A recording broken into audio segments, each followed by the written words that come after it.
Assalamualaikum warahmatullahi wabarakatuh. Nama saya Nurul Nora Azia binti Muhammad Rosli. Nombor metrik E3030122007 dalam subjek MPU 3183. Hari ini saya akan membincangkan tentang penderaan terhadap kanak-kanak. Apa itu penderaan? Penderaan adalah satu kekerasan secara mental dan fizikal kanak-kanak yang secara tidak langsung telah memudaratkan mental dan fizikal kanak-kanak. Jika berlakunya penderaan menjadikan kita sebagai orang dewasa dan masyarakat telah gagal untuk mempertahankan hak kanak-kanak dari segi perkembangan mereka. Jenis-jenis penderaan. Terdapat 4 jenis penderaan iaitu penderaan secara fizikal, penderaan secara pengabaian, gangguan seksual dan penderaan emosi. Penderaan fizikal terhadap kanak-kanak merupakan kepada berlakunya tindakan yang menyebabkan kecederaan atau menyakiti fizikal kepada anggota badan kanak-kanak oleh orang dewasa atau individu yang lebih kuat atau bertandingan daripada mereka. Tanda-tanda kanak-kanak mengalami penderaan fizikal ialah mereka akan merasa menyendiri, takut atau cemas. Sebagai contoh penderaan, pukulan, tendakan, cubitan dan cekik.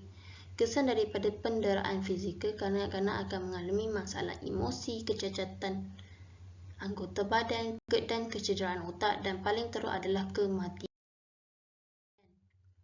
Pengabaian terhadap kanak-kanak merupakan suatu kegagalan orang dewasa untuk menyediakan keperluan asas kanak-kanak. Terdapat 3 jenis pengabaian iaitu pertama, pengabaian perubatan dan fizikal kanak-kanak.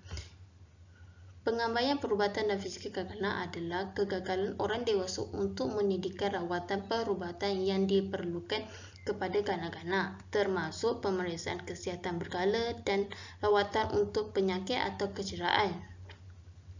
Seterusnya adalah pengabaian pendidikan. Pengabaian pendidikan adalah apabila kanak-kanak tidak dibenarkan pergi ke sekolah tanpa sebab yang munasabah untuk jangka panjang.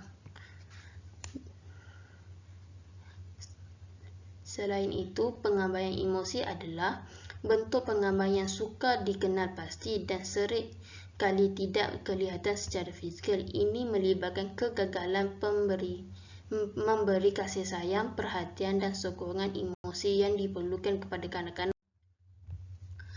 Terdapat 4 punca pengabaian iaitu ibu bapa seringkali sibuk bekerja atau ibu bapa mempunyai masalah kewangan, keluarga bercerai-berai, sikap ibu bapa yang tidak peduli terhadap kanak-kanak. Kesan daripada pengabaian mereka, kanak-kanak rasa tidak yakin diri, mudah terpengaruh, suka bersendiri dan takut untuk berkawan. Gangguan seksual. Gangguan seksual adalah salah satu daripada penderaan terhadap kanak-kanak dan tidak berlakunya tindakan kelakuan orang dewasa atau orang lebih tua daripada kanak-kanak yang memaksa, memperdaya atau mengunggul kanak-kanak untuk menolong berlakunya hubungan seksual dengan mereka semata-mata untuk memuaskan nafsu. Kesan daripada gangguan seksual ialah kanak-kanak akan mengalami keresahan, tekanan emosi dan trauma. Penderaan emosi. Penderaan emosi terhadap kanak-kanak adalah berlakunya kelakuan yang merosakkan emosi kanak-kanak. Hal ini termasuk pengabaian, menghina, mengancam, mengejek, mengabaikan perasaan mereka atau menolak pemberian sokongan emosi yang diperlukan. Punca penderaan emosi adalah perceraian ibu bapa, masalah kewangan, ibu bapa peminum alkohol. Kesan daripada itu, perkembangan kanak-kanak akan merosot, gangguan kitaran makanan, kanak-kanak akan menjadi menyendiri. Terdapat satu agensi yang terlibat dalam penderaan iaitu Jambatan Kebajikan Masyarakat. Di dalam Jambatan Kebajikan Masyarakat terdapat 2 pasukan iaitu Pasukan Perlindungan Kanak-kanak PPKK. Pasukan ini adalah bertujuan untuk melindungi kanak-kanak yang mengalami pengabaian, penderaan dan gangguan seksual. Mereka melindungi mereka dalam satu tempat dan ia juga bekerjasama dengan Pusat Aktiviti Kanak-kanak PAKK. PAKK ini adalah berfungsi sebagai memberi aktiviti kepada kanak-kanak di situ. iaitu melakukan program-program khidmat masyarakat seperti membuka kelas kaunseling, mengajar mereka berakhlak, mereka pengetahuan tentang fizikal, moral, nilai-nilai murni. Mereka ini adalah bekerjasama dengan penduduk tempatan atau setempat di kawasan mereka.